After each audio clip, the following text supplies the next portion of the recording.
دنیا کے اندر اس وقت 8 ارب 8.5 ارب 9 ارب مسلمان ہیں. ہر مسلمان کی ایک خواہش ہے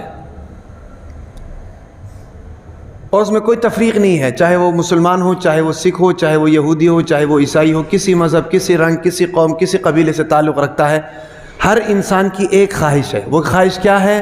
کہ میں کامیاب کیسے ہو جاؤں.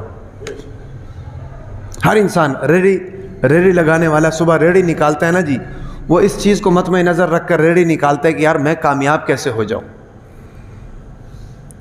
اس کی کامیابی کا ایک اپنا لائن ہے، اپنی لائن ہے. انجینئر صبح کام کے لیے نکلتا ہے، اس کی کامیابی کے لیے اپنی ایک لائن ہے.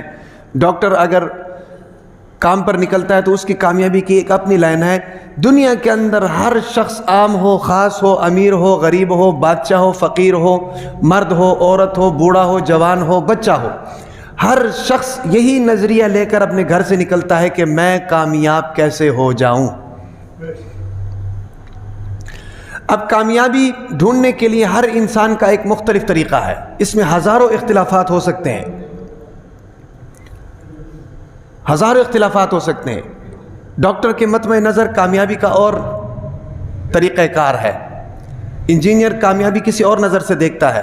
ہر بندے کا اس چیز میں اختلاف ہے کہ میں کامیاب کیسے ہو جاؤں.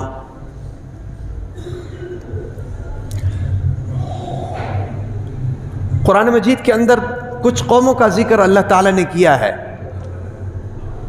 قرآن مجید کے اندر کچھ قوموں کا ذکر اللہ تعالیٰ نے کیا ہے. ان قوموں نے بھی کامیابی کے لیے اپنے اپنے راستوں کا انتخاب کیا، لیکن نتیجہ یہ نکلا کہ اللہ تعالیٰ نے ان قوموں کو برباد کر دیا، قوموں کو صفحہ ہستی سے مٹا دیا. اگر کامیابی کا ان کا طریقہ ٹھیک ہوتا، ان کا راستہ ٹھیک ہوتا تو وہ قومیں برباد تو نہ ہوتی، ان قوموں کے اوپر عذاب تو نہ آتا. ان قوموں کے اوپر عذاب کا آ جانا، ان قوموں کا برباد ہو جانا، صفحہ ہستی سے مٹ جانا، یہ اس چیز کی نشاندہی کرتی ہے کہ ان قوموں کے مطمع نظر کامیابی تو تھی، لیکن اس کامیابی کو حصول کے لیے جو طریقہ کار تھا وہ طریقہ کار غلط تھا. کچھ قوموں کا ذکر اللہ تعالیٰ نے قرآن مجید میں کیا ہے. میں چاہتا ہوں کہ ہم ان قوموں کے کچھ واقعات کو اپنے سامنے رکھیں اور اپنے سامنے رکھ کر ہم کچھ نتیجہ نکالیں کہ کیا واقعی یہ قومیں کامیاب تھیں یا نہیں تھیں. ان میں سے ایک قوم ہے قوم سبا. قوم سبا نے کامیابی زراعت کے اندر سمجھی. قوم سبا کا کام ہی یہی تھا، زراعت، زمینوں پہ کام کرنا، کاشتکاری کرنا، ہل چلانا، پھل نکالنا، جناب اس کا کاروبار کرنا. قوم سبا کا یہی کام تھا.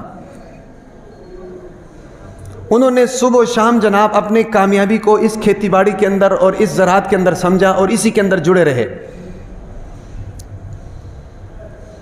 ایک قوم اور ہے، وہ قوم ہے قوم سمود. قرآن کے اندر نا ان کا ذکر ہے اور ان کی ہلاکت کا بھی ذکر ہے اور میں آپ کو بتاؤں گا انشاءاللہ. ایک اور قوم گزری ہے قوم سمود.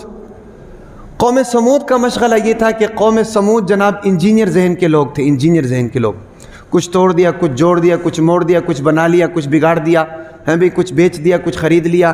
ہمیشہ ایجادات، سائنسی ایجادات کے پیچھے پڑے ہوئے تھے.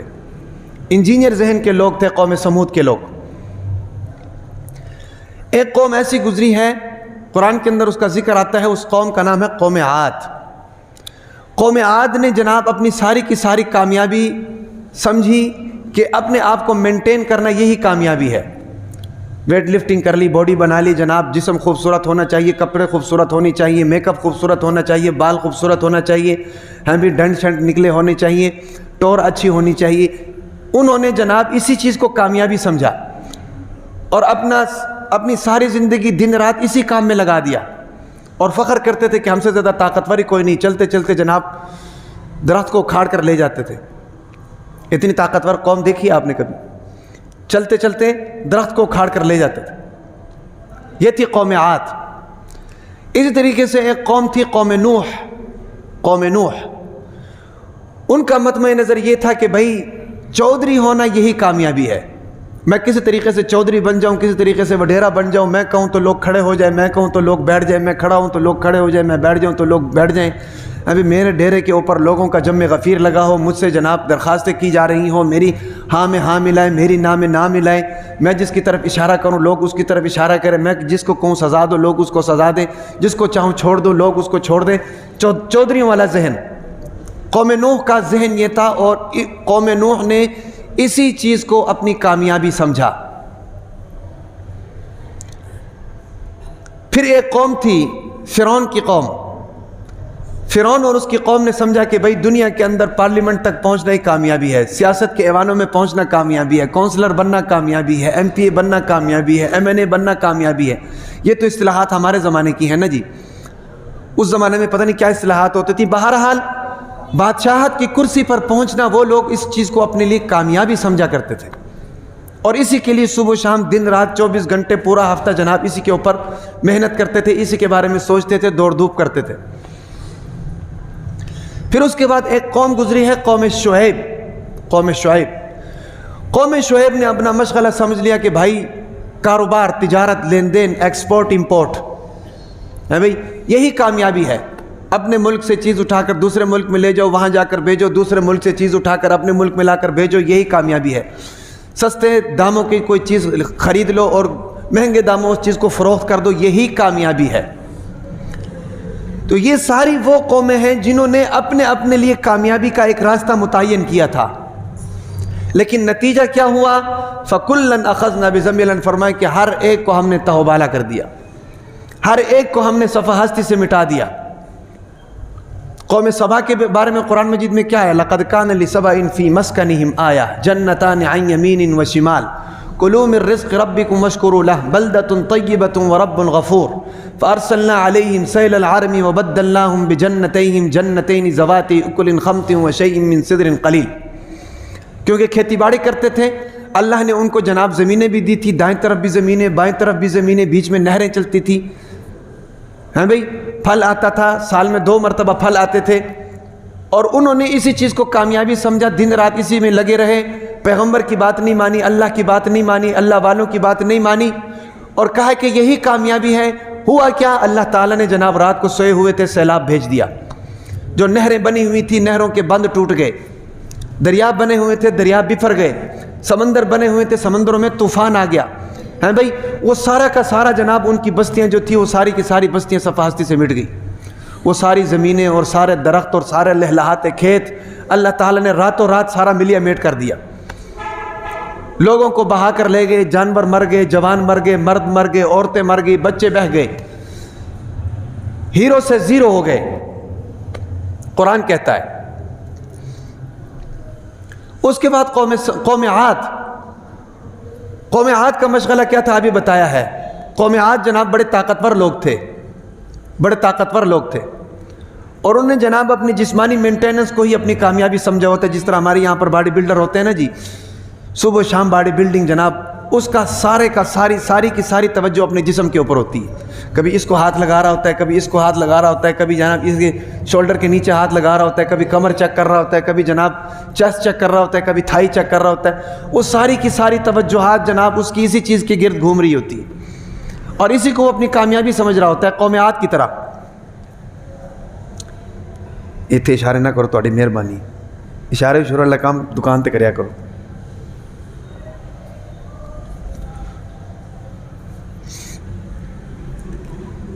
تو یہ قوم عاد تھی۔ قوم عاد کے بارے میں اللہ تعالیٰ نے کیا فرمایا قرآن مجید میں؟ وَأَمَّا عَادٌ فَأُهْلِكُوا بِرِيحٍ صَرْصَرٍ عَاتِيَةٍ سَخَّرَهَا عَلَيْهِمْ 7 لَيَالٍ و8 أَيَّامٍ حُصُومًا فَتَرَى الْقَوْمَ فِيهَا صَرْعَىٰ كَأَنَّهُمْ أَعْجَازُ نَخْلٍ خَاوِيَةٍ۔ فرمایا کہ اللہ تعالیٰ نے ان کے اوپر ایک ایسی آندھی بھیجی کہ اس آندھی نے جناب ان کو اٹھا کر زمین پہ مارا، مسلسل 7 راتیں اور 8 دن مسلسل ان کے اوپر آندھی چلی۔ یہاں پر 10 منٹ کے لیے، آدھے گھنٹے کے لیے گرمیوں میں آندھی چلتی ہے، کیا برا حال ہوتا ہے، سارا گھر تباہ و برباد ہو جاتا ہے، مٹی مٹی ہو جاتا ہے۔ اب اندازہ لگائیں کہ عذاب کی آندھی وہ بھی 7 راتیں اور 8 دن، اور وہ بھی مسلسل چلے، اور پھر اتنی طاقتور قوم کہ وہ کہتے تھے کہ ہمارے برابر کوئی آ نہیں سکتا۔ اللہ نے ان کو جناب زمین سے اٹھایا اور اٹھا کر دوبارہ زمین پر مارا. یہ ان کا انجام ہوا. اور اس طریقے سے قوم سمود کو اللہ تعالیٰ نے جناب چیخ سے مارا. چیخ سے ایسی چیخ آئی کہ اس چیخ کی وجہ سے اس قوم کے لوگوں کے کلیجے پھٹ گئے. وَأَمَّا ثَمُودُ فَأُهْلِكُوا بِالطَّاغِيَةِ فَأَخَذَتْهُمُ الصَّيْحَةُ بِالْحَقِّ. چیخ اللہ نے بھیجی اور اس قوم کے جناب کلیجے پھٹ گئے. اس کے بعد قوم نوح کے اندر چودھری ہونے کا بڑا جناب جذبہ تھا. چودھری ہونے کا، ہم چودھری ہیں.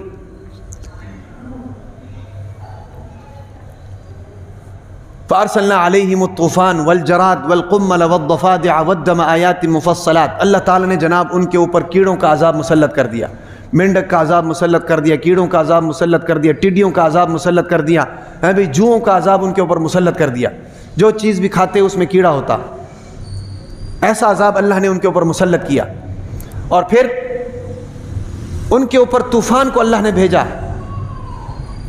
اس کی منظر کشی قرآن کرتا ہے. حالانکہ اس طوفان کے اندر اس کا بیٹا حضرت نوح علیہ السلام کا بیٹا بھی شریک تھا، ایمان نہیں لے کر آیا. اللہ تعالیٰ نے اس کو بھی طوفان کے اندر غرق کر دیا. وَهِيَ تَجْرِي بِهِمْ فِي مَوْجٍ كَالْجِبَالِ حَتَّى إِذَا جَاءَ أَمْرُنَا وَفَارَتِ التَّنُّورُ قُلْنَا احْمِلْ فِيهَا من كل زوجين اثنين وأهلك إلا من سبق عليه القول ومن آمن وما آمن معه إلا قليل. یہ پورا رکوع اللہ تعالیٰ نے اس طوفان نوح کی منظر کشی کی ہے. قرآن پڑھیں تو پتہ چلے نا بھائی، قرآن پڑھیں تو پتہ چلے. مریم نواز نے یہ کر دیا، زرداری نے یہ کر دیا، عمران خان کو یہ ہو گیا، نواز شریف نے یہ کر دیا، شہباز شریف نے یہ کر دیا، جنرل عاصم منیر نے یہ کر دیا. اسی چکر میں پڑھے ہوئے. قرآن پڑھا ہے کہ نہیں کوئی پتہ نہیں، نماز پڑھی کہ نہیں کوئی پتہ نہیں. ہیں بھائی، اللہ کی نافرمانی سے اپنے آپ کو بچایا کہ نہیں کوئی پتہ نہیں. ہماری آنکھوں نے بد نظری چھوڑی ہے کہ نہیں کوئی پتہ نہیں. ہمارے کانوں نے غلط کام چھوڑا ہے کہ نہیں کوئی پتہ نہیں. ہمارے دل نے جناب غلط خواہش چھوڑی ہے کہ نہیں کوئی پتہ نہیں. ہمارے دماغ نے غلط سوچنا چھوڑا ہے کہ نہیں، اس کے بارے میں کوئی پتہ نہیں ہے. اور ان سیاستدانوں نے اللہ کی قسم کچھ بھی نہیں دینا، آپ کو کچھ بھی نہیں دینا. یہ سارے رلے ملے لوگ ہیں. یہ میں بات آپ کو بتا دوں، یہ اپنی مصلحتوں کی خاطر اور اپنے مفاد کے خاطر کسی کے ساتھ بھی بیٹھنے کے لیے تیار ہوتے ہیں. یہ میں بات آپ کو بتا دوں، ان کے پیچھے اپنے وقتوں کو، اپنی عمروں کو، اپنی نسلوں کو ضائع نہ کرو. اپنے آپس میں اختلافات نہ کرو. کوئی پیپلز پارٹی ہے کا ہے تو ہونے دو، کوئی نون لیگ کا ہے تو ہونے دو، کوئی JUI کا ہے تو ہونے دو، کوئی PTI کا ہے تو ہونے دو. ٹھیک ہے کہ نہیں؟ اپنی رشتہ داری، اپنے تعلق، اپنی بھائی بندی اور اپنی محلہ داری کو خراب ان کے پیچھے نہ کرو. یہ کسی کے بھی نہیں ہے. ہاں، یہ بات آپ کو بتا دوں، اگر یہ کسی کے ہوتے تو عمران خان کی جماعت نہ ٹوٹتی. ساری زندگی اس کے ساتھ بیٹھتے رہے، اس کے ساتھ کھیلتے رہے، اس کے ساتھ جناب معاملات کرتے رہے، اس کے ساتھ کھاتے رہے، اس کے ساتھ پیتے رہے. جب اس پر وقت آیا تو سارے بھاگ گئے. یہ کسی کے بھی نہیں ہوتے، یہ بات ذہن میں رکھو. ہاں، اور میں تو کہتا ہوں وہ شخص سب سے بڑا بے وقوف ہے کہ جو اپنے لیڈر کی خاطر، یا تو ہو نا لیڈر کوئی نظریے پر چل رہا ہو، ہیں بھئی، کسی کاز کے اوپر کام کر رہا ہو، کمٹمنٹ نہ کرتا ہو، مفاد پرستی نہ کرتا ہو، مصلحت پسندی نہ کرتا ہو، تب تو چلو بات سمجھ میں آتی ہے.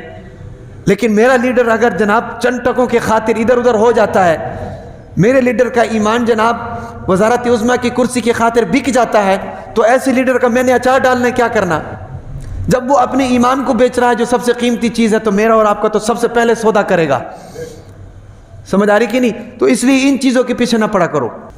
حضرت نوح علیہ السلام کی قوم کی بات چل رہی تھی.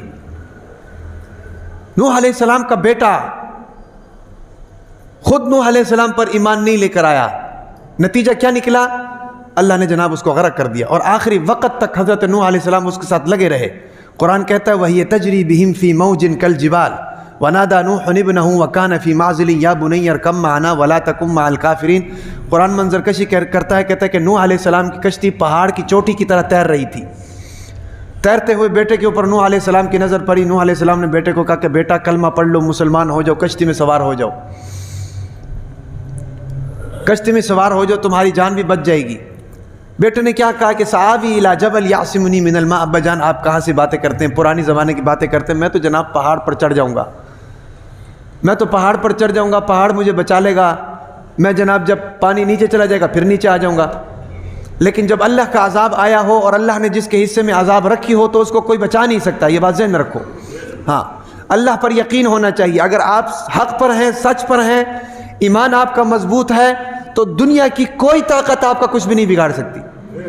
ہاں, اگر اللہ تعالیٰ آپ کو بچانا چاہتے ہیں, آپ کو رکھنا چاہتے ہیں, آپ کو زندگی دینا چاہتے ہیں, تو دنیا کی کوئی طاقت آ کر آپ کے سامنے کھڑی ہو جائے, آپ کا جناب بال بھی باقا نہیں کر سکتی.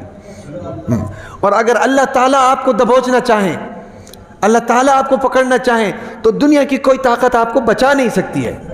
یہ یقین ہونا چاہیے. مسلمان ہیں بھائی.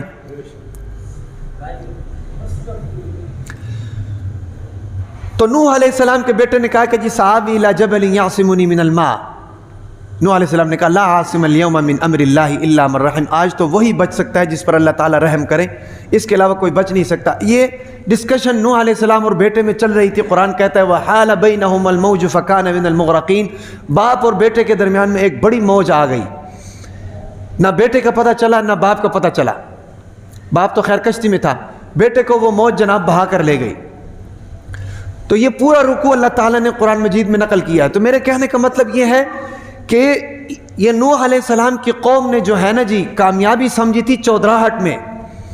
میرے جناب بوسکی کا سوٹ ہے, میرے جناب راڈو کی گھڑی ہے, میرے جناب آئی فون 16 17 پرو میکس ہے, میرے پاس جناب بہترین گاڑی ہے, میرے پاس جناب نوکر شاکر ہے, میرے پاس جناب بینک بیلنس ہے, میں جناب محلے کا بڑا چودھری ہوں, پنڈ کا بڑا چودھری ہوں, وڈیرا ہوں.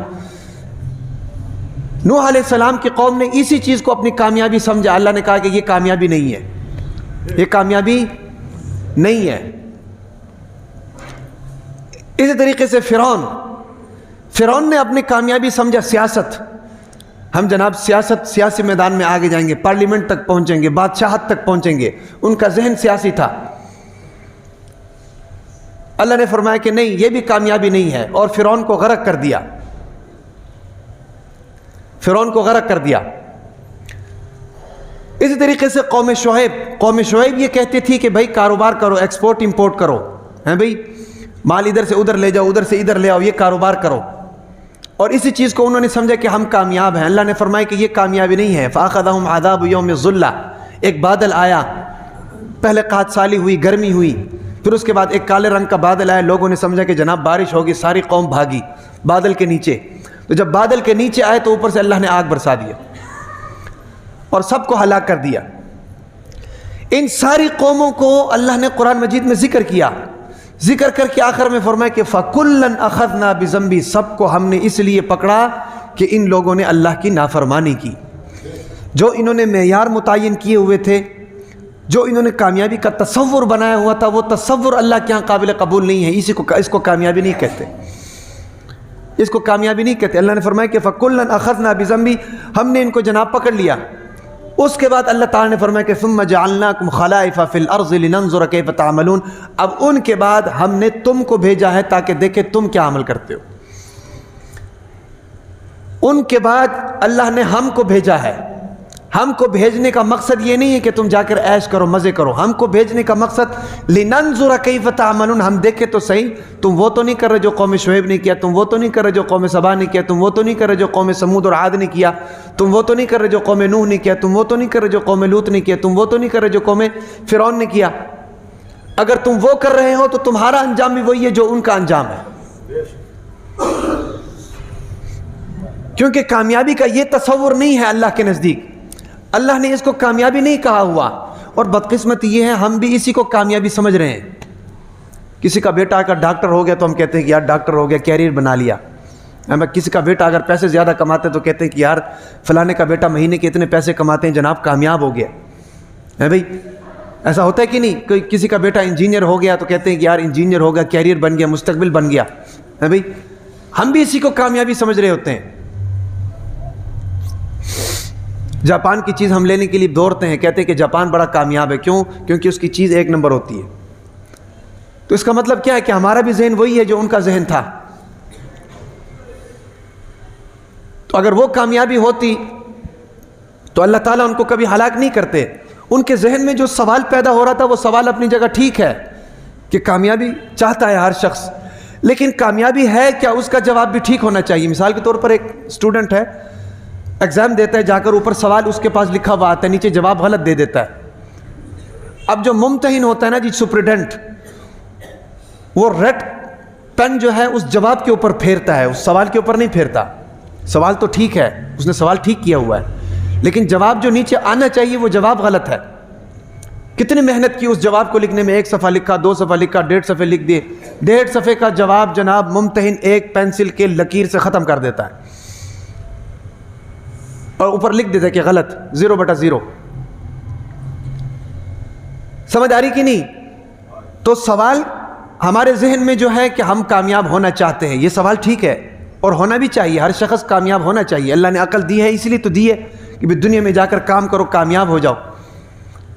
یہ سوچ ہر انسان کے اندر ہونی چاہیے بلا تفریق، مسلمان ہو، کافر ہو، یہودی ہو، عیسائی ہو، بھئی کالا ہو، گورا ہو، چٹا ہو، چھوٹا ہو، بڑا ہو، بوڑھا ہو، مرد ہو، عورت ہو، ہر ایک کے ذہن میں یہ سوال ہونا چاہیے۔ ایون کہ ایک ریڑھی والا، میں نے بھی آپ کو بتایا، ایک ریڑھی والا جناب ریڑھی کے اوپر پھل رکھ کر نکلتا ہے، وہ بھی اسی ذہن کو لے کر نکل رہا ہوتا ہے کہ بھئی میں آج کسی طریقے سے زیادہ پیسے کما لوں، کامیابی کا تصور اس کے ذہن میں ہوتا ہے۔ تو سوال ہر ایک کے ذہن میں ہونا یہ ٹھیک ہے، کامیابی کا خواب دیکھنا ہر ایک کے لیے ضروری ہے، لیکن میں یہ کہہ رہا ہوں کہ کامیابی ہے کیا، یہ جواب بھی ہمیں پتہ ہونا چاہیے۔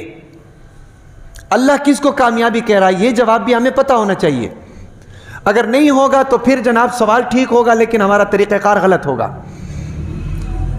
جس کا نقصان یہ ہوگا جب طریقہ غلط ہوگا۔ مثال کے طور پر یہاں سے میں نے جناب لاری اڈے جانا ہے تو میں بند روڈ پہ نکل جاؤں، شیرا کوٹ چلے جاؤں، خواہش تو میری ٹھیک ہے، سوال میرا ٹھیک ہے، لیکن طریقہ تو ٹھیک نہیں نہ ہے۔ دونوں کا ٹھیک ہونا ضروری ہوتا ہے، جب دونوں ٹھیک ہوں گے تو پھر انسان منزل مقصود تک پہنچ سکتا ہے کامیابی کے ساتھ۔ سمجھ آ رہی کہ نہیں بھائی؟ تو میں یہ بتا رہا تھا کہ اللہ تعالیٰ نے ان ساری قوموں کو ہلاک کیا، ہلاک کرنے کے بعد فرمایا کہ فَكُلًّا أَخَذْنَا بِذَنبِهِ، ان کی ہلاکت کا سبب ان کے گناہ تھے، اللہ کی نافرمانی تھی۔ ثُمَّ جَعَلْنَاكُمْ خَلَائِفَ فِي الْأَرْضِ لِنَنظُرَ كَيْفَ تَعْمَلُونَ، ان کو راستے سے ہٹانے کے بعد، جگہ خالی کرنے کے بعد ہم نے تمہیں جگہ دی ہے، اور جگہ دینے کا مطلب اور مقصد یہ ہے کہ ہم دیکھیں تو صحیح کہ تم بھی وہی کام کرتے ہو یا ان سے ہٹ کر کوئی کام کرتے ہو۔ تمہارے ذہن میں بھی وہی سوال ہے، تم اس سوال کا جواب صحیح دیتے ہو یا نہیں دیتے ہو، ہم نے تم کو دیکھنا ہے۔ الذی خلق الموت والحیات، ہم نے موت اور زندگی کو اس لیے پیدا کیا، لیبلوکم ایکم احسن عملا، تاکہ ہم دیکھیں تم کیسا عمل کرتے ہو۔ سمجھ آ رہی کہ نہیں کوئی؟ اور یہ جو آپ جمعے کے جمعے بیان ہوتے ہیں نا جی، یہ عمل کی نیت سے سنا کرو۔ اللہ تعالیٰ مجھے بھی عمل کی توفیق عطا فرمائے، آپ کو بھی عمل کی توفیق عطا فرمائے، اور جلدی جلدی تشریف لے آیا کرے ماشاءاللہ۔ تو اللہ نے فرمایا کہ ہم نے جناب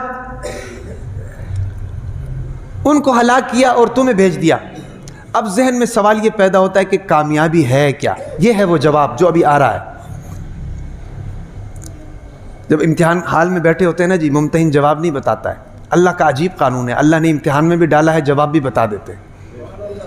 ہاں، اللہ نے امتحان میں بھی ڈالا ہوا ہے، جواب بھی بتا دیتے ہیں۔ بھائی اس سے بڑا کوئی، اس سے زیادہ کوئی نرمی ہو سکتی ہے؟ 8ویں کا اسٹوڈنٹ ہے، میٹرک کا اسٹوڈنٹ ہے، اس کے ذہن میں یہی سوال ہوتے ہیں یار کسی طریقے سے کوئی نقل کا کوئی راستہ مل جائے، کسی طریقے سے کوئی سپرڈنٹ کو جناب 2-4 پیسے دے دیں، کوئی تعلق لڑا لے ہیں بھائی، جا کر جناب تھوڑا سی میرے لیے نرمی ہو جائے، تھوڑی سی کہیں سے مجھے ہوا لگ جائے، پھر پیپر حل ہو جائے۔ کتنے تعلقات لڑاتے ہیں، کتنی کوشش کرتے ہیں بھائی، لیکن اللہ کا عجیب نظام ہے، اللہ نے امتحان میں بھی ڈالا ہوا ہے۔ وَلَنَبْلُوَنَّكُمْ بِشَيْءٍ مِّنَ الْخَوْفِ وَالْجُوعِ وَنَقْصٍ مِّنَ الْأَمْوَالِ وَالْأَنفُسِ وَالثَّمَرَاتِ، مفہوم یہی ہے کہ آپ کا امتحان لیں گے، اور پھر اللہ نے پرچہ بھی آؤٹ کر دیا کہ بھئی دیکھ کے تو کم از کم لکھو نا، دیکھ کے تو کم از کم لکھو۔ تو اللہ نے فرمایا کہ لِنَنظُرَ كَيْفَ تَعْمَلُونَ۔ اچھا، میں بتا رہا تھا کامیابی کیا ہے، کامیابی کیا ہے؟ یاد رکھیں کہ یہ جو کامیابی ہے نا، کامیابی، اس کا جواب اتنا قیمتی ہے کہ آدم علیہ السلام سے لے کر دنیا کے آنے والے آخری انسان تک سب کو اسی جواب کی تلاش ہے، اتنا قیمتی جواب۔ اور قرآن نے صرف 4 لفظوں میں دیا ہے، 1 2 3 4، قرآن نے صرف 4 لفظوں میں دیا ہے۔ ساری انسانیت اسی چیز کے پیچھے پڑی ہوئی، کامیابی کیا ہے، کامیابی کیا ہے، میں کس طریقے سے کامیاب ہو جاؤں۔ ابھی بچہ پیدا ہوتا ہے تو سب سے پہلے یہ ذہن میں سوچ ہوتی ہے کہ یار یہ بچہ کیا کرے گا بڑا ہو کر۔ جس کا بچہ سادہ ہے، میرا ایک بیٹا ہے، بڑا بیٹا، وہ بڑا سادہ سا ہے، ہم اکثر اس کے بارے میں سوچتے ہیں یار یہ کیا کرے گا۔ سمجھ آ رہی نا؟ تو یہ اتنا مہنگا اور اتنا قدیم اور اتنا ضروری جواب ہے اور اس کی ہر ایک کو ضرورت ہے۔ کامیابی کیا ہے؟ قرآن مجید کے اندر اللہ تعالیٰ نے ایک سورت ہے، سورۃ الشمس، والشمس وضحاها والقمر اذا تلاها، حفاظ بیٹھے تو ان کو پتہ ہے۔ سورۃ الشمس تقریباً 15-16 آیتوں پر مشتمل یہ سورت ہے، چھوٹی سی سورت ہے، چھوٹی چھوٹی آیات ہیں اور بڑی خوبصورت سورت ہے۔ اس سورت مبارکہ کے اندر اللہ تعالیٰ نے اس کا جواب دیا ہے، اور اس سورت کا میں آپ کو ایک فضیلت بھی بتا دوں۔ اس سورت کی، سورۃ الشمس کی، چھوٹی سی سورت ہے، ایک رکوع پر مشتمل ہے۔ اکثر و بیشتر آپ کے امام صاحب بھی عشاء کی نماز میں اکثر و بیشتر اس کی تلاوت کرتے ہیں، والشمس وضحاها والقمر اذا تلاها والنهار اذا جلاها والليل اذا يغشاها والسماء وما بناها والارض وما طحاها ونفس وما سواها فألهمها فجورها وتقواها قد أفلح من زكاها وقد خاب من دساها كذبت ثمود بطغواها إذ انبعث أشقاها فقال لهم رسول الله ناقة الله وسقياها فكذبوه فعقروها فدمدم عليهم ربهم بذنبهم فسواها ولا يخاف عقباها۔ یہ صورت ہے 10-15 آیات پر مشتمل ہے، ایک رکوع پر مشتمل ہے۔ یہ جو صورت ہے نا جی، اس صورت کے اندر اللہ تعالیٰ نے، اس کی میں پہلے آپ کو فضیلت بتا دوں اس صورت کی۔ مفسرین اکرام نے اپنی تفسیروں کے اندر لکھا ہوا ہے کہ سورۃ الشمس جو ہے نا، جس کی فضیلت یہ ہے، مثال کے طور پر ایک آدمی ہے، اس کے پاس 1000 روپے ہے، وہ صدقہ کرتا ہے، کسی کے پاس 2000 روپے ہے، وہ صدقہ کرتا ہے، کسی کے پاس جناب 5 مرلہ زمین ہے، وہ مسجد کے لیے دے دیتا ہے، کسی کے پاس 1 کنال زمین ہے، وہ مسجد کے لیے صدقہ کرتا ہے نا جی، اللہ کے نام پر۔ ایک شخص ہے، اس کے پاس پوری کائنات ہے، زمین آسمان، جناب خلا میں ستارے سیارے، زمین کے نیچے 7 زمینیں، آسمانوں کے اوپر 7 آسمان، پوری کائنات کا مالک ہے۔ اللہ نے اس کو مالک بنایا، 5 مرلہ کا زمین کا مالک جس کو اللہ نے بنایا، کائنات کا بھی تو مالک بنا سکتا ہے نا۔ اور پھر میں ایک مثال دے رہا ہوں، پوری کائنات کا وہ مالک ہے، اور وہ شخص پوری کائنات کو اللہ کے راستے میں صدقہ کر دے، اور اللہ تعالیٰ اس صدقے کو اپنے بارگاہ میں قبول بھی کر لے۔ علماء اکرام فرماتے ہیں کہ ایک طرف وہ شخص جو پوری کائنات کو صدقہ کر کے ثواب لے رہا ہے، فرمائے کہ وہ شخص جو ہے، دوسری طرف وہ شخص ہے جو صرف سورۃ الشمس کی تلاوت کر کے اتنا ثواب لے رہا اللہ سے۔ کتنی بڑی فضیلت ہے بھائی سورۃ الشمس کی، والشمس وضحاها۔ اور یہ ایک ایسی صورت ہے کہ سب سے زیادہ اللہ تعالیٰ نے اس صورت مبارکہ کے اندر اب قسمیں اٹھائی ہیں، 11 قسمیں ہیں۔ اللہ کو قسم اٹھانے کی ضرورت ہے بھائی؟ قسم کب اٹھائی جاتی ہے؟ جب اگلا بندہ نہ مان رہا ہو، کوئی اور آخری آپشن یہی ہوتا ہے کہ یار بندہ قرآن ہاتھ سر پہ اٹھا لیتا ہے، آخری آپشن ہے۔ اور بعض مرتبہ تو ایسے ہوتا ہے کہ بندہ قرآن سر پہ اٹھانے لگتا ہے تو دوسرا آدمی روک لیتا ہے، یار چلو میں مان گیا وہاں، ہوتا ہے کہ نہیں اس طرح؟ اور بعض مرتبہ جس کے اوپر کوئی الزام لگا ہوتا ہے، وہ اپنی صفائی پیش کرنے کے لیے اس کے پاس اور کوئی چارہ ہی نہیں ہوتا، وہ جناب جا کر وضو کرتا ہے، وضو کر کے مسجد میں جا کے قرآن سر پہ اٹھا لیتا ہے۔ اس سے بڑی کون سی قسم ہوگی؟ سمجھ آ رہی کہ نہیں؟ تو قسم اٹھانے کی ضرورت اس وقت پیش آتی ہے۔ یہاں اللہ تعالیٰ نے 11 قسمیں اٹھائی ہیں، 11، اور 11 قسمیں اٹھا کر بتایا ہے کہ بھائی کامیابی یہ ہے۔ یہ اس لیے قسمیں اٹھائی ہیں کہ ہمارے ذہنوں کے اندر، ہمارے رگ و ریشے کے اندر کامیابی کا تصور اتنا غلط ہے کہ اللہ نے اس کامیابی کے تصور کو ٹھیک کرنے کے لیے 11 قسمیں اٹھائیں۔ دیکھو نا بھی، ایک آدمی کو بلڈ کینسر ہے، اس کے خون کے اندر کینسر ہے، اس خون کے اندر سے کینسر کے ایک ایک قطرے کو نکالنا کتنا مشکل ہوتا ہے، کتنا مہنگا ہوتا ہے، کتنے لوگ اس پہ مر جاتے ہیں۔ کیوں بھائی؟ گوشت میں کینسر ہو تو اس کو کاٹ کر پھینک دیں، آنکھ خراب ہو جائے اس کو کاٹ کر نکال دیں، کان خراب ہو جائے اس کو کاٹ دیں، 3 انگلیاں کینسر ہوگی اس کو کاٹ دیں، پاؤں جناب کینسر ہو گئی، ایون کہ پوری ٹانگ کینسر ہو گئی اس کو کاٹ سکتے ہیں، لیکن جس کے رگ و ریشے کے اندر کینسر گھسا ہوا ہے اس کو کیسے نکالیں؟ اس کو نکالنے کے لیے اسی طریقے کی مشینری چاہیے ہوتی ہے، اسی طریقے کی ٹیکنالوجی چاہیے ہوتی ہے، اسی طریقے کا مہنگا ڈاکٹر چاہیے ہوتا ہے، اسی طریقے کا پروسیس چاہیے ہوتا ہے، اتنے پھر پیسے چاہیے ہوتے ہیں، ہوتا ہے کہ نہیں؟ تو غیر سے کامیابی کا تصور ہمارے رگ و ریشے میں، یاد رکھیں، بلڈ کینسر کی طرح پھیل گیا ہے۔ تو اس کو نکالنے کے لیے اللہ تعالیٰ نے یہ ساری مشینری استعمال کی ہے، 11 قسمیں کھائی ہیں۔ 11 قسمیں کھانے کے بعد پھر اللہ نے بتایا کہ یہ کامیابی نہیں، یہ کامیابی۔ آج ہم سمجھتے ہیں میرے پاس گاڑی آ جائے تو میں کامیاب، میرے پاس پیسے آ جائے تو میں کامیاب، میں گھر سے باہر نکلوں تو لوگ سلام ٹھوکے میں کامیاب، بھئی میں چوراہے میں چلا جاؤں لوگ آتے جاتے مجھے سلام کریں، ملک صاحب کی حال ہے جی، میں کامیاب، ہاں بھئی کہیں پر جھگڑا ہو رہا ہو تو میں بیچ میں گھس جاؤں، ہاں بھئی لوگ میرا ادب احترام کر کے پیچھے ہٹ جائیں تو میں کامیاب، میرے پاس اچھے کپڑے آ جائیں تو میں کامیاب، اچھا موبائل آ جائے تو میں کامیاب۔ اللہ نے فرمایا یہ کامیابی نہیں ہے، اور ان چیزوں کی اللہ کو ضرورت ہی نہیں ہے۔ اور اللہ تعالیٰ نے سورۃ الشمس میں جو اصل کامیابی ہے وہ بتایا ہے، اور جو اصل علاج ہے ہمارے اس مرض کا کہ ہم نے کامیابی جناب چودراہٹ میں سمجھ لیا، ہم نے کامیابی سیاست میں سمجھ لیا، ہم نے کامیابی تجارت میں سمجھ لیا، ہم نے کامیابی زراعت میں سمجھ لیا، ہم نے کامیابی ایجادات میں سمجھ لیا ہے۔ اس مرض کا علاج اللہ نے سورۃ الشمس میں صرف 4 حروف میں اللہ تعالیٰ نے دیا ہے، 4 لفظوں میں۔ اور جو اللہ علاج دیتا ہے نا جی، وہ علاج ہر ایک کی دسترس میں ہوتا ہے، اور علاج ہوتا بھی وہ ہے۔ علاج اس کو کہتے ہیں جو ہر ایک کی دسترس میں ہو، امیر کر سکے غریب نہ کر سکے وہ کوئی علاج ہے، عورت کا علاج ہو سکے مرد کا علاج نہ ہو سکے وہ کوئی علاج ہے، بچہ کر سکے بوڑھا نہ کر سکے وہ کوئی علاج ہے۔ علاج وہ ہوتا ہے کہ جو ہر زمانے میں ہر شخص، ہر کیٹیگری کا آدمی اس علاج سے اپنا فائدہ کر سکے، وہ علاج ہے۔ سمجھ آ رہی نا؟ دیکھو بھائی، اگر میں نے جو پچھلی قوموں کی بات کی ہے بھائی، قوم سبا کے اندر قوم سبا نے زراعت کو اپنی کامیابی سمجھا، تو پھر جو کسان ہیں وہ تو کامیاب ہوئے، باقی تو سارے ناکام ہو گئے۔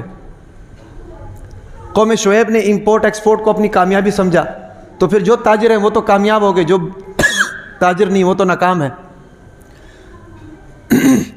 فرعون کی قوم نے جناب سیاست کو اپنی کامیابی سمجھا، بادشاہت کو، چودراہٹ کو اپنی کامیابی سمجھا، پھر جو وزیر اعظم ہے وہ تو کامیاب ہے، جو کارکن بیچارہ کھجل خوار ہوتا ہے وہ تو کسی کھاتے کا نہیں ہے، وہ تو جناب ایک بریانی کی پلیٹ پر بک جاتا ہے، اس کی کامیابی تو گئی بھاڑ میں۔ تو یہ تو پھر کامیابی تو نہ ہوئی، یہ تو علاج تو نہ ہوا جو ہر ایک کی دسترس میں ہے ہی نہیں۔ اللہ نے ایسا علاج بتایا ہے جو ہر ایک کی دسترس میں ہے، جس علاج کو لے کر ہر بندہ کامیاب ہو سکتا ہے، اور وہ علاج کیا ہے؟ صرف 4 حروف پر مشتمل ہے۔ صرف کتنے حروف پر مشتمل ہے؟ 4 حروف پر، یعنی اتنا قیمتی جواب اللہ نے 4 حروف میں دے دیا۔ یہی قرآن کی صداقت ہے، یہی قرآن کی حقانیت ہے، یہی قرآن کی فصاحت ہے، یہی قرآن کی بلاغت ہے، اور یہی اللہ کی قدرت ہے کہ جس کا جواب آدم علیہ السلام سے لے کر ہمیں دنیا کے آخری انسان تک جس کے جواب کی ضرورت ہے، اس جواب کو اللہ تعالیٰ نے 4 الفاظ میں دے دیا، اور کہا کہ جو ان 4 الفاظ کو جناب اپنی 24 گھنٹے کی زندگی کے اندر اس پر عمل کرے گا وہ کامیاب ہے۔ اور وہ 4 حروف کون سے ہیں؟ اللہ نے فرمایا کہ قد افلح من زکاہا۔ دیکھو کتنے حروف ہیں، قد 1، افلح 2، من 3، زکاہا 4۔ قد افلح من زکاہا۔ اب اس کا ترجمہ کیا ہے؟ اللہ نے فرمایا کہ قد کہتے ہیں ایسی بات کو جو یقینی ہو، پکی ہو، ٹھکی ہو، پتھر کے اوپر لکیر ہو، اس کو دنیا کا کوئی قانون، کوئی جناب آئین اور کوئی لا اس کو چینج نہ کر سکتا ہو، ایسے چیزوں کے لیے عربی کے اندر قد کا لفظ استعمال ہوتا ہے۔ یعنی کہنے کا مطلب یہ کہ یہ یقینی بات ہے۔ اللہ نے قرآن میں فرمایا کہ قد یقیناً افلح، دونوں جہانوں میں کامیاب ہو گیا۔ دونوں جہان، افلح جو ہے نا، جو افلح کا لفظ صرف دنیا کے لیے نہیں ہوتا ہے، افلح کا لفظ دنیا اور آخرت دونوں کے لیے ہوتا ہے۔ عربی لغت کے اندر جو لغت کے ائمہ کرام ہیں وہ فرماتے ہیں کہ افلح کا جو لفظ ہے نا جی، کامیابی کے لیے افلح سے زیادہ کوئی وسیع اور عریض اور فصیح اور بلیغ لفظ نہیں ہے عرب کے اندر کامیابی کے لیے۔ تو اللہ نے فرمایا کہ قد افلح، تحقیق یقیناً، افلح دنیا اور آخرت میں، من وہ شخص کامیاب ہو گیا جس نے کیا کیا؟ قرآن فرماتا ہے کہ زکاہا، جس نے اپنے اندر کو صاف کر لیا۔ ہاں، جس نے اپنے اندر کو صاف کر لیا، اندر کو صاف کر لیا، وہ کامیاب ہو گیا۔ دیکھو نا بھائی، ایک آدمی کاروباری ہے، تاجر ہے، بزنس مین ہے، لیکن دل کے اندر گند بھرا ہوا ہے بھائی، اس کے پیسے رکھے، اس کے پیسے رکھے، اس کو دھوکہ دیا، اس کو دھوکہ دیا، ہے بھائی، اس کے پیسے نیچے لگائے ہوئے ہیں، اس کے پیسے نیچے لگائے ہوئے ہیں، اندر سے گندا ہے نا، تبھی تو یہ کچھ کر رہا ہے۔ یا ایک آدمی نمازی ہے، نماز پڑھتا ہے، لیکن نماز میں اس کا دل اللہ کی طرف ہے ہی نہیں۔ کبھی ایک دکان میں، کبھی ایک آدمی تھا، 4 دکانیں اس کی تھی، 4 دکانیں اس کی تھی، نماز پڑھنے کے لیے آ گیا، اور اس کی عادت یہ تھی کہ 4 رکعت والی نماز میں ہر رکعت میں 1 دکان کا حساب کرتا تھا۔ ہر رکعت میں ایک دکان کا حساب کرتا تھا۔ ایک دن جناب وہ امام کے پیچھے نماز پڑھ رہا تھا، امام نے 3 رکعتیں پڑھا دی غلطی سے۔ امام بھی تو انسان ہوتا ہے کہ نہیں بھائی، امام بھی انسان ہوتا ہے۔ امام نے جناب 4 کی جگہ 3 رکعتیں پڑھا دی، کسی کو بھی پتہ نہ چلا۔ بعض مرتبہ ایسے ہوتے ہیں ہمارے مقتدی بھی سو جاتے ہیں، کسی کو بھی نہیں پتہ چلا۔ جناب وہ چوتھے صف سے وہ بندہ اٹھا، انہوں نے کہا کہ امام صاحب تسی 3 رکعتیں پڑھائیاں نے، یہ 4 رکعت والی نماز ہے۔ امام صاحب بڑے حیران، یار کسی کو بھی نہیں پتہ، اس کو کیسے پتہ؟ یہ اس کی مجھے لگتا ہے نماز میں توجہ بہت زیادہ ہے۔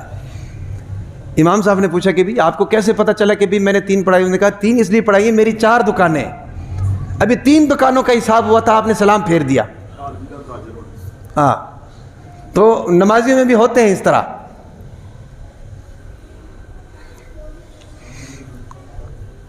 اچھا جی، کیا بات چل رہی تھی؟ ہاں کامیابی چل رہی تھی، کامیابی کی بات۔ تو اللہ نے قرآن مجید میں فرمایا کہ قد افلح من زکاہا، کامیاب وہ ہے کہ جس نے اپنے اندر کو صاف کر لیا، یعنی اپنے آپ کو پہلے ٹھیک کر لیا۔ کہنے کا مطلب یہ ہے، اب دیکھو نا اللہ تعالیٰ نے یہ ایک ایسا علاج ہے، یہ ہر ایک کی دسترس میں ہے، ہر ایک کی دسترس میں، چاہے وہ امیر ہے، چاہے وہ غریب ہے، چاہے وہ بچہ ہے، چاہے وہ بوڑھا ہے، چاہے وہ مرد ہے، چاہے وہ عورت ہے، چاہے وہ تاجر ہے، چاہے وہ ملازم ہے، چاہے وہ کسی بھی رنگ سے ہے، کسی بھی نسل سے ہے، کسی بھی قوم کا ہے، کسی بھی قبیلے کا ہے، ہر ایک کی دسترس میں یہ علاج ہے کہ جس نے بھی کامیاب ہونا ہے میرے بندوں میں سے، قد افلح من زکاہا، وہ اپنے آپ کے اوپر محنت کرے۔ اب دیکھو اللہ نے یہاں پر یہ نہیں کہا کہ بھائی جس نے کامیاب ہونا اس کو چاہیے کہ اپنے بچوں کے اوپر محنت کرے، جس نے کامیاب ہونا اس کو چاہیے کہ اپنے ملازم کو ٹھیک کرے، جس نے کامیاب ہونا اس کو چاہیے کہ جناب اپنی بیوی کو اپنے کنٹرول میں کرے۔ یہ چیزیں نہیں کہیں، کیونکہ یہ چیزیں اگر کہتے ہیں اللہ تعالیٰ تو پھر ہو سکتا تھا کہ ایک آدمی یہ کہتا کہ یا اللہ میں نے تو محنت کی تھی، وہ کامیاب نہیں ہوئی، میں نے تو محنت کی تھی، اس نے میری بات نہیں مانی۔ سمجھ آ رہی کہ نہیں؟ یہ چیزیں ہو سکتی تھی نا۔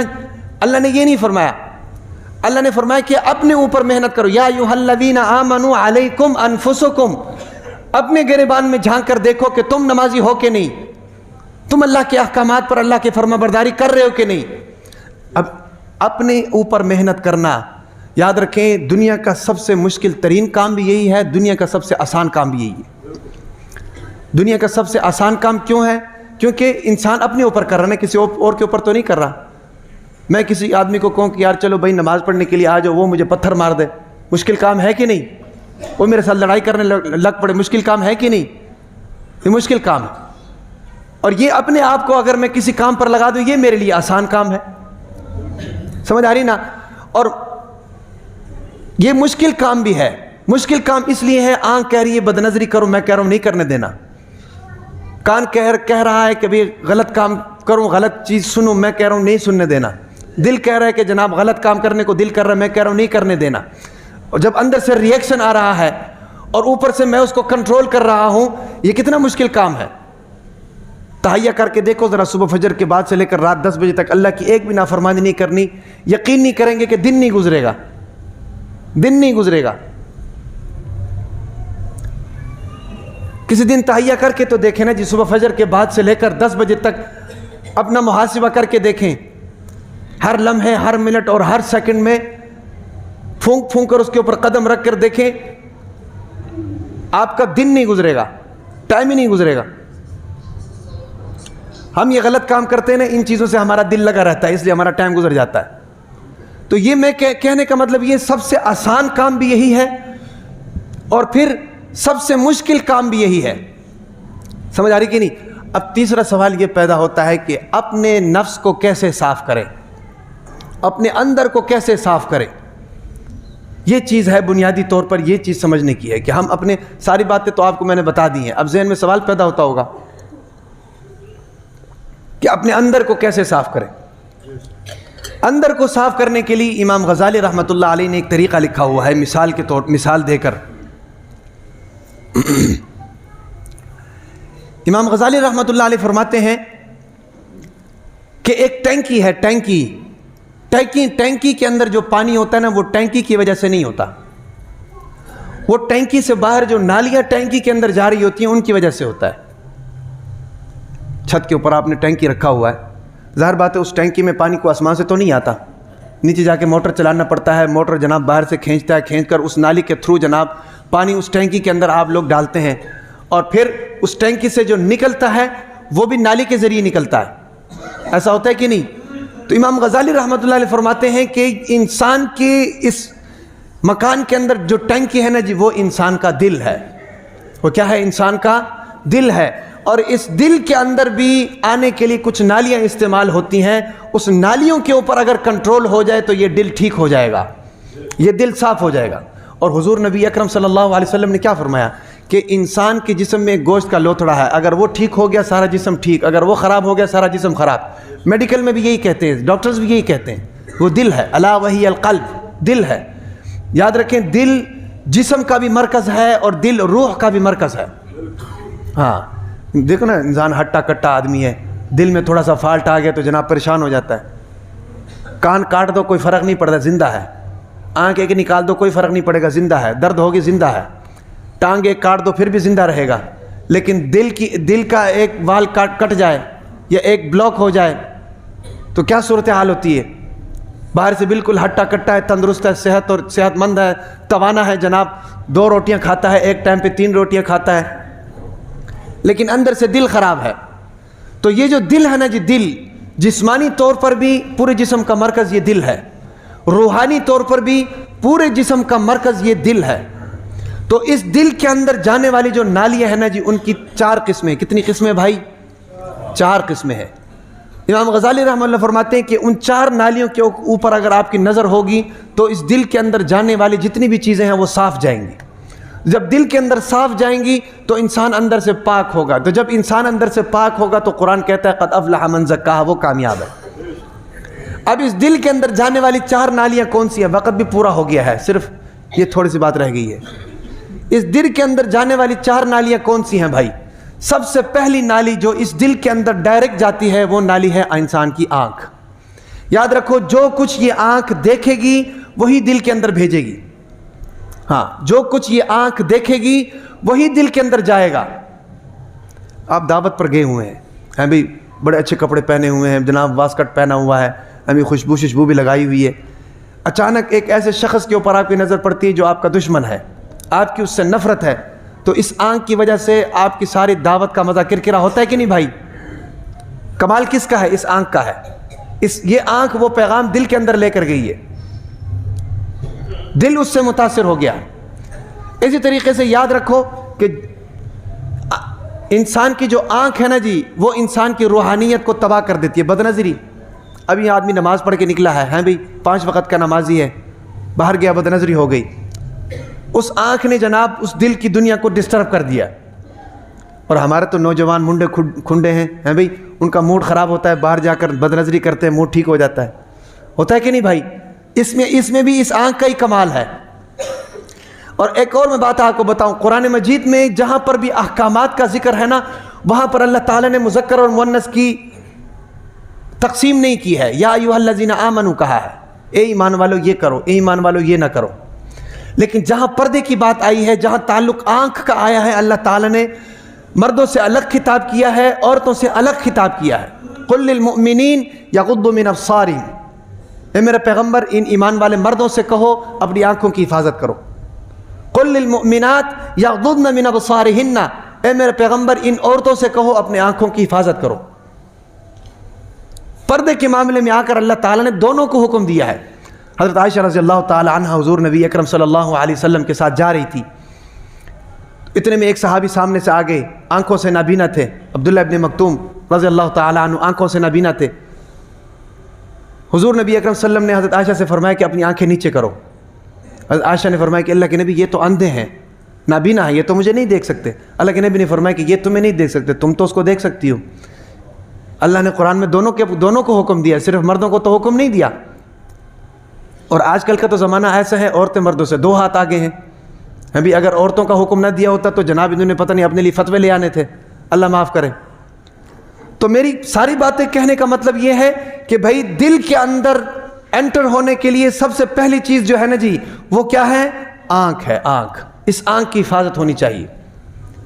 اور دوسری چیز دل کے اندر انٹر ہونے کے لیے وہ کیا ہے؟ کان ہے، کان۔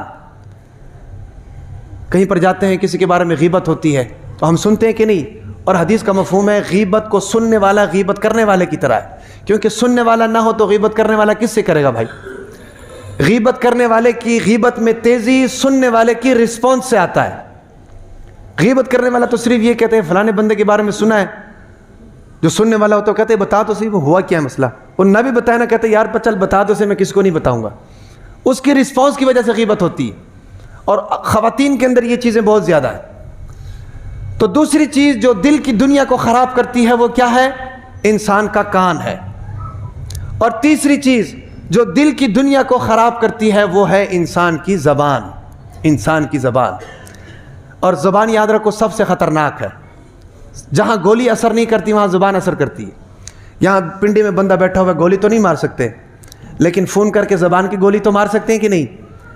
اللہ کے نبی نے فرمایا کہ من سلم المسلمون من لسانہ و یدہ، تم میں سے صحیح مسلمان وہ ہے جس کے زبان سے اور اس کے ہاتھ سے دوسرے مسلمان محفوظ رہیں۔ اس حدیث کے اندر اللہ کے نبی نے سب سے پہلے زبان کا ذکر اسی لیے تو کیا ہے کہ جس کو تھپڑ نہیں مار سکتے ہو زبان سے، اس کو جناب گولی مار سکتے ہو۔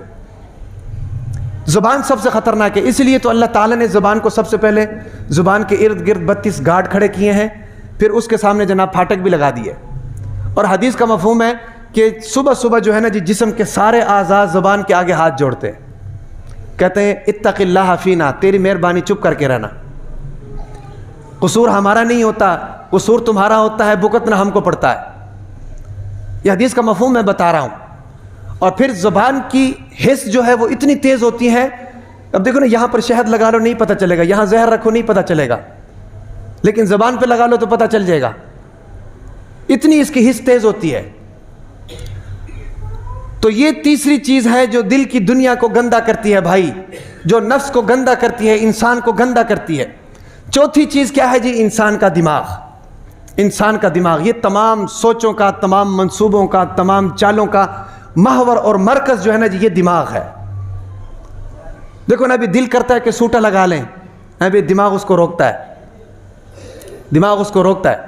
سب سے پہلے سوچ دماغ میں آتی ہے نا جی، روکنا نہ روکنا یہ بات کی بات ہے، سوچ سب سے پہلے دماغ میں آتی ہے، چاہت پھر دل سے اٹھتی ہے۔ یہ جتنے بھی سگریٹ پینے والے ہیں ان کو پتہ ہے کہ بھئی سگریٹ سے جناب ہمارے لنگس خراب ہو جائیں گے، ہماری صحت خراب ہو جاتی ہے بھئی، ان کو پتہ ہوتا ہے، دماغ ان کو بتا رہا ہوتا ہے، لیکن دل کہہ رہا ہوتا ہے کہ یار ایک سوٹا اور لگا لو، ایک سوٹا اور لگا لو، اس کے بعد چھوڑ دیں گے۔ بس وہ چھوڑنے کے چکر میں کتنے سال گزر جاتے ہیں، بعد میں پتہ چلتا ہے کہ بھئی جناب پھیپھڑے خراب ہو گئے، حالانکہ دماغ تو اس کو بتا رہا ہوتا ہے کہ بھئی یہ غلط کر رہے ہو۔ لیکن میرے کہنے کا مطلب یہ ہے کہ یہ سوچ دماغ میں آئی، دماغ سے یہ سوچ دل کے اندر گئی، دل نے پھر اس سوچ کے اوپر عمل کیا، اور پھر اس کا نقصان یہ ہوا کہ انسان جسمانی طور پر بھی خراب ہو گیا اور روحانی طور پر بھی خراب ہو گیا۔ تو ساری باتوں کا خلاصہ یہ ہے کہ قرآن مجید نے جو کامیابی بتائی ہے وہ کامیابی 4 حروف پر مشتمل ہے، اور وہ کامیابی کیا ہے؟ اللہ تعالیٰ نے فرمایا، سورۃ الشمس کے اندر آیا ہے، فرمایا کہ کامیاب وہ ہے قد افلح من زکاہا، کہ جو اپنے آپ کو جناب پاک کر لے، دنیا اور آخرت میں اللہ تعالیٰ نے فرمایا کہ وہی شخص کامیاب ہے، اس کے علاوہ سب ناکام ہے۔ اللہ تبارک و تعالیٰ تمام بات پر